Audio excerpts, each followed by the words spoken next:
Hey, good morning to those of you on the West Coast. Good afternoon to those of you out here on the East Coast with me. It's a sunny day. I hope you guys are doing fine in California and those places that are getting hit extra hard. I'm excited to be here to talk to you again on federal sales training. I like doing this every single day. I do it live on LinkedIn, but some of you actually might be seeing it on other channels. But definitely connect with me on LinkedIn. If you're not connected with me, if you're a second or even a third connection, feel free to reach out and connect with me. I love connecting with anybody who's in the GovCon space so that we can all begin to get to know each other. I wanted to just start off with a quick little story I heard, especially this is for those of you who show up early. I like to try to do a little tip ahead of the training as a thank you. I did the other day, I held up this book and I said, I use this joke book to track things that are important to me. It's not actually jokes, right? But it's this idea that comics write down jokes that people laugh at so they can tell them later. Right? And one of the things, the story I heard today that I thought was so appropriate to what we're dealing with in government contracting, Jerry Seinfeld used to do his early gigs in disco basements. And so the comedians do it in the smallest places they can. And he talks about he'd be lucky if 5 people would show up to their gigs and listen to him. And that's how he began to write his jokes. But then he got a shot for his big break, if you will, with Johnny Carson. The Tonight Show used to be hosted by Johnny Carson, and reached out and invited him to come out. And that show had a reputation for when you got on the show, you went to the big times and you actually started making money, in this case, as a comedian. And so it fast tracked them to, a professional or paid status. And Jerry Seinfeld was offered just 3 minutes to go in, and he nailed it, right? He got in, did the show, and people loved him. And you see where his career goes if you know who he is.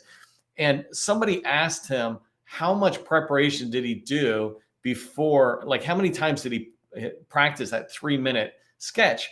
And what he said was 1,000 times, right? He didn't just practice it 1 or 2 or 3 times and then go in to this most important platform. He practiced it 1,000 times, and he ended up nailing his segment on Johnny Carson's Tonight Show. And that arc isn't too different from what you face in federal sales, what we face on a regular basis. And so my tip for you is that effort that he put into it. When you're going to sit there and do something really important, consider practicing it over and over again.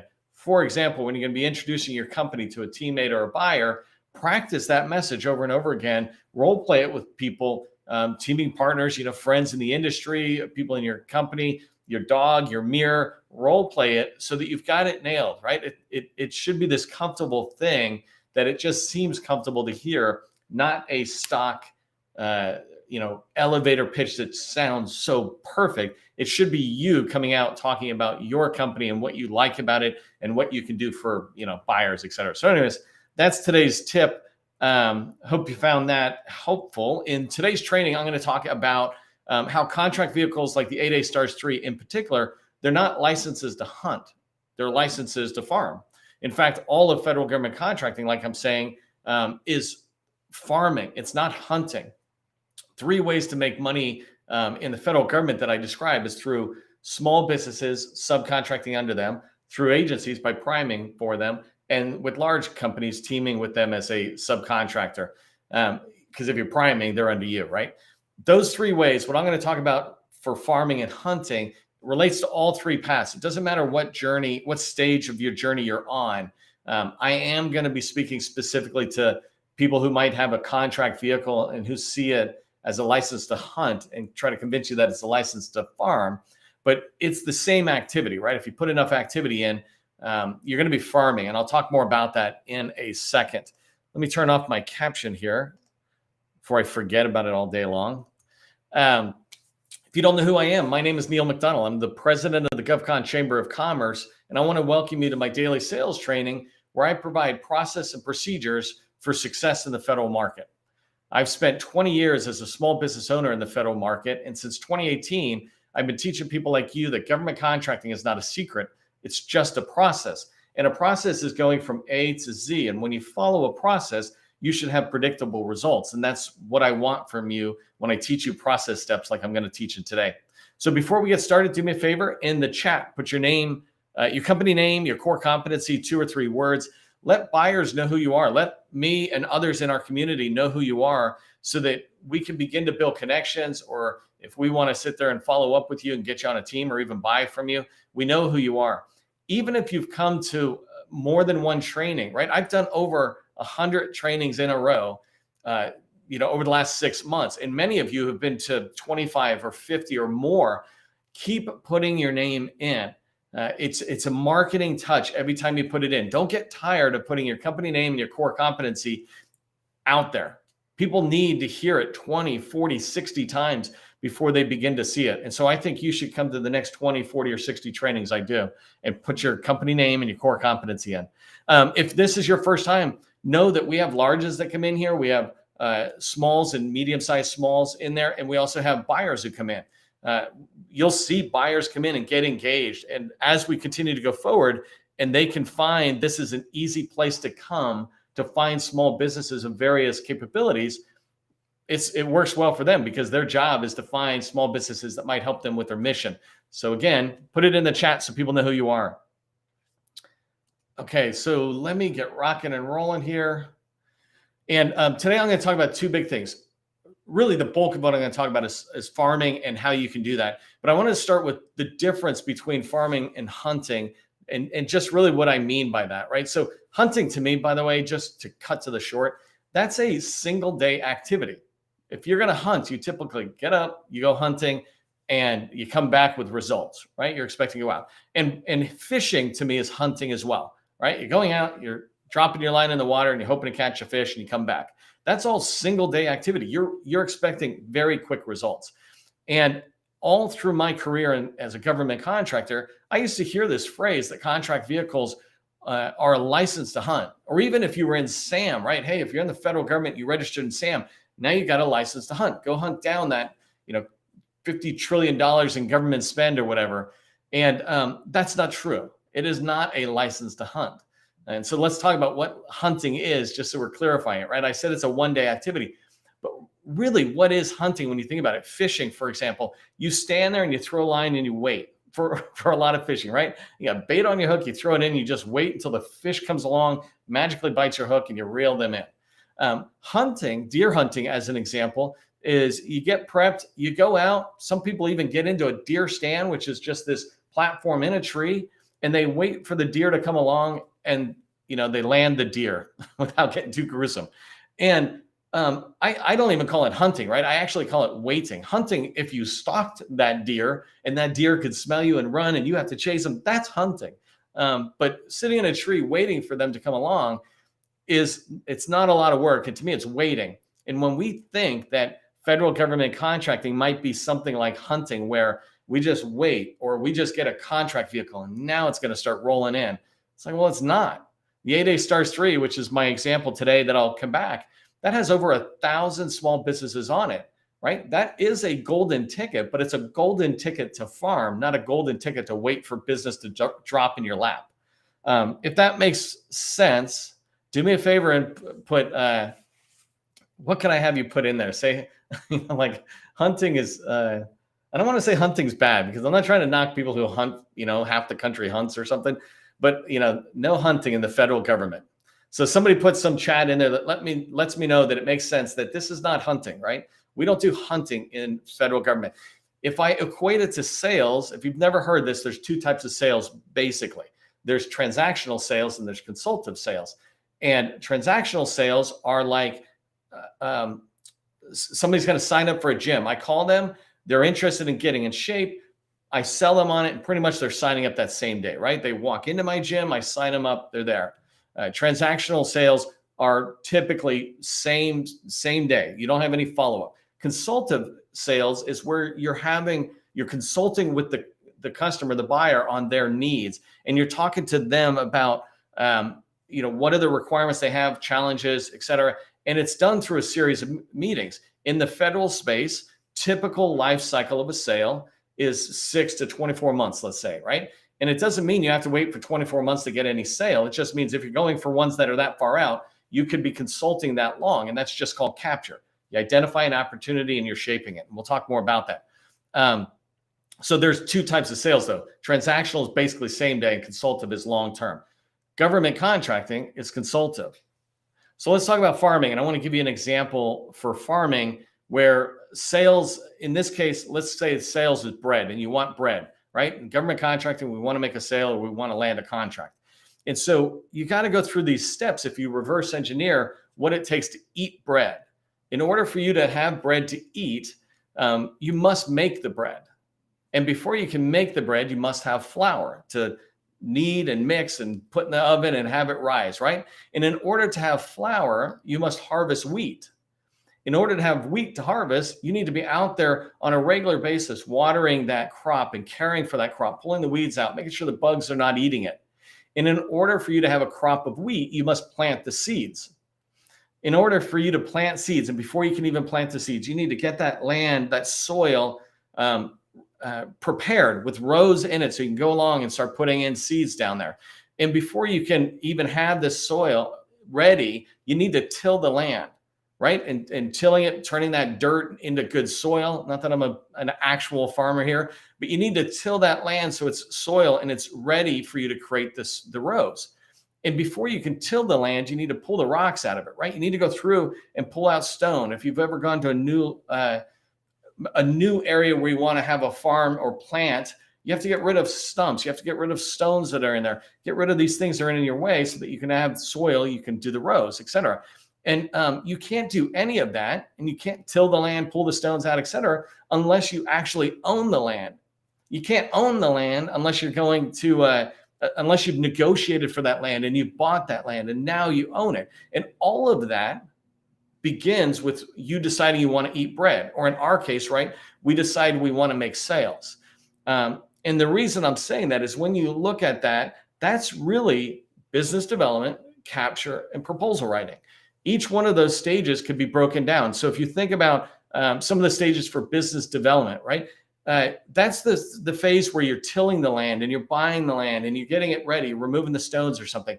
That's all business development. You're getting it all ready so that you can then start doing capture on opportunities. You're building relationships out there. When you're taking care of the crops and watering them and making sure the bugs aren't attacking them, that kind of activity, preparing the flour and the bread, that's all capture. And then when you write the proposal is when you're actually cooking the bread and you're going out, right? Here's my proposal, and hopefully bread comes out the other end and I can eat it. It's a quick way of trying to pull it back in. But farming takes time, right? It's not something that happens really fast. And government contracting is the same way. You can have success. And in fact, you can have success on a monthly basis. But if you have never been a farmer before, then you have to spend that 12 months or so to get up and running. That's why sometimes it's better to work somebody else's farm while you're preparing your farm. So you can get some food, maybe make some money as a subcontractor under a small, while you're preparing your farm for, like, let's say the next season or even the season after that, if you're sticking with my farm analogy here. And so if you understand what I'm talking about there, and somebody already started it, Russ, thanks, put in farming is the process. Farming is the process. So I want to talk through this same process now through the 7-step process for federal success. If you haven't heard me talk about it, in fact, let me just show the graphic for a second, and then I'll come back and talk about it. Let me put this one on. So the 7-step process for success in the federal government, it's very straightforward, right? You must be visible to the buyer. You must look good, and they must be able to find you when they're looking for you. You must target the right people and then call the right people. So this is VTO, the first 3 steps.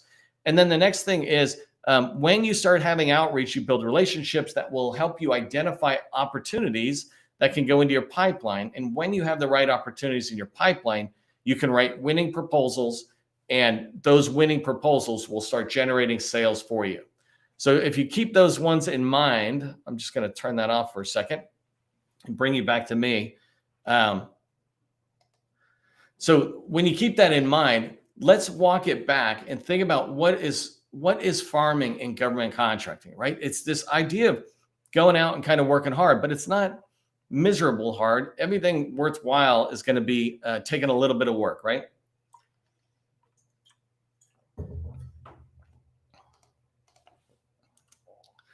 So when you think about the 7-step process for federal government success, and you have sales, let's reverse it. I like reverse engineering this, but I want to work it on from a farming analogy in this particular perspective.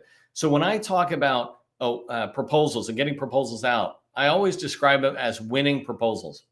And so a winning proposal is one that if it hits the government contractor's contract officer's plate, then they're going to sit there and say, hey, this is a great one. I'd love to award it to you. Doesn't mean that you're going to beat out your competition, but it means you're one that they could award it to and they'd be happy with awarding it to you. And so when you think about the effort that goes into creating a winning proposal, it really comes down, and this goes back to this idea of, tilling the land. Think about this, taking care of the crops. It comes down to a couple of main things that you want to be tracking on the proposal. One thing is a solid understanding of their requirement, their need. The government wants to know that you understand their need, their requirement, as it matches their mission, right? It's vital to them that you just don't see them as,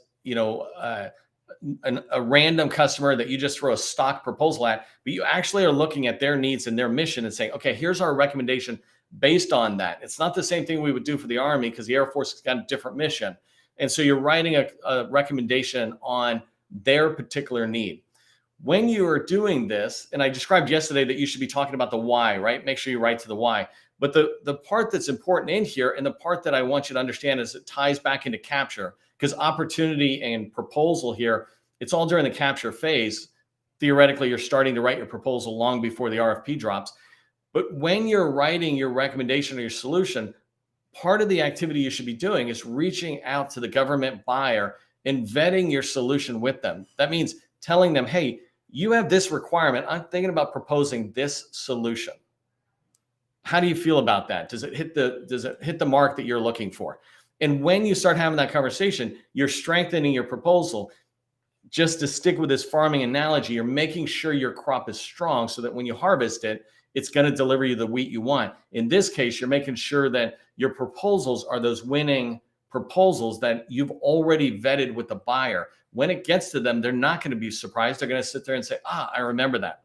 So as you move back in the sales cycle into opportunities, part of farming is getting rid of weeds. And I've described this in a different training, but in your sales pipeline, you want to make sure you just have good, strong stock for the harvest that you're trying, or the crops you're trying to harvest. So wheat, for example. So if there's weeds in your sales pipeline, you need to get rid of them. You need to find anything that is not the wheat that you're trying to harvest, getting it out of your pipeline. And that goes into this farming analogy as well. The way you do that is to rank, and I've done a training on this that you can find. You rank your opportunities in your pipeline against your slam dunk status or criteria. And this means these are opportunities that were written specifically for you. For example, if you're a SharePoint company, the RFP is like SharePoint migration from 2016 to online. That's a slam dunk for a company that does SharePoint. So knowing your slam dunk opportunities allows you to get rid of the weeds that are in your capture pipeline or your sales pipeline and be able to have strong opportunity or strong crops that you will be able to harvest as you go into proposal. If that makes sense there. So coming further back, right? Relationships are a big part of this nurturing your farm. You want to nurture your farm. You want to take care of it, keep it healthy. And when you're dealing with relationships, it's that same thing. Sometimes we create a relationship, we plant a crop, and then we just abandon it. And you can't do that. You're looking to harvest not just sales, but sales comes from you having the right relationships. And so you want to be able to care for your relationships. This is why I tell you, identify strategic relationships and then meet with these people on a regular basis. Have a strategic plan for developing the relationships in a way that they will lead to opportunities, or for teammates, they will lead to you getting invited on a team or you finding the right people to join your team to strengthen your opportunity and proposal when you send it out. So relationships are a vital part of sales, right? And finding the opportunities. But if we don't care for them, also, just like the sales pipeline, if you have relationships that are, I don't want to call them bad, but let's call them weeds, right? The weeds could look beautiful if they're out there and they're not part of our crop. They're like, oh, that's a beautiful field of weeds. But if you have weeds in your relationships, what happens is you spend time nurturing and caring for weeds instead of caring for the wheat. You want to care for strategic relationships. It doesn't mean you don't talk to different people who want to talk to you, but there are strategic relationships that you must protect and nurture, right? And care for as you're farming within the federal space. And so as you continue to keep coming back on the activity, outreach really is about planting, right? So we talk about you have to dig the rows in the dirt, and then you have to plant the seeds, make sure they're covered and protecting them from the deer that might want to come along and eat them, whatever it is. Well, outreach is about making sure you're actually planting the seeds, actually calling people that you want to do business with. How can you have a crop at the end of wheat or opportunities or sales at the end if you're not planting seeds? And so the outreach portion of the 7-step process is about planting seeds. And when you do this, you will have everything else coming in, right? The wheat or the relationships and the opportunities. So planting seeds are really important and making sure those rows are good. If you come back one more step, and I know I'm really driving the analogy of farming in, but each of it is just pieces of the work. Targeting is about deciding what crops are we planting, right? I said we want to eat bread, and so we planted wheat, but maybe we want corn or some other something else we'll harvest, right? So targeting is about identifying the right product you want at the end. This is the right agency. These are the right people who can help you. And this is coming back together with visibility, knowing what you want to plant. And that's your core competency, right? So determining what you want to plant will help you move forward and call the right people in outreach, and then everything else downstream, right? I'm hoping you tie the rest going through. And so the last one is with visibility. It goes back to that whole thing of determining what you're trying to build, right? So if you think about the 3 steps to 3 paths to making money: sub under a small, go directly prime to an agency, or sub under a large. Those are the 3 paths you can make money on. What is your strategy? So in visibility, you're determining what do we want and what do we sell, right? In targeting, you're saying, who do we sell it to? Have you done that? I have a whole training that just talks about how to have a strategic plan on 1 page. It doesn't have to be rocket science, but it does have to be written down. Do you know what you sell and who you want to sell it to? I was talking to somebody the other day, and they were saying that as I listened to them describe what they sell, they bounced around from many different, not industries, but many different major core competencies. And as I looked at it, especially because this company was under $10 million, how can you really do a great job on anything if you're looking to plant in this, you got an acre of farmland here, and you are going to plant many different things. Some of those things you plant will begin to conflict with each other. And it's the same thing over when you think you're actually selling multiple things, or you have multiple core competencies, you begin to conflict with your primary thing that you could harvest, the primary thing you want to sell. So an example is if you say you do cybersecurity and you do network engineering and you do software development, and I'm trying to say in the IT world here, but then you also do, let's say, some professional services in training. We're also computer-based training or something. You begin to have too many things that you're saying you're going to plant and harvest. Instead of, if you sit there and say, we do cybersecurity and that's it, that's the same as saying we do wheat, and you're not confusing the crop. There might be different ways you treat crops, right, out there. And it's the same thing here. When you decide that you do cybersecurity, the people you target will all be in that cyber realm from your customer at the agency. So, by having the focus on what you sell and then who you sell it to, it'll enable you to keep doing this farming analogy going forward of reaching out to the right people, developing the right relationships, identifying slam dunk opportunities that allow you to write winning proposals, and then, obviously bring in sales. So I'm pushing through there on a lot. If this made sense on what I'm trying to communicate to you, go ahead and put farming in the chat. In this training, I was trying to talk to you about how success in government contracting is obviously more like farming than hunting. And if you're willing to work the land, business development, capture, doing those right things, then the land's going to deliver plentiful bounty to you, right? A huge harvest, and that's sales in the federal government. So if you're willing to put in the hard work, you will get the results you're looking for.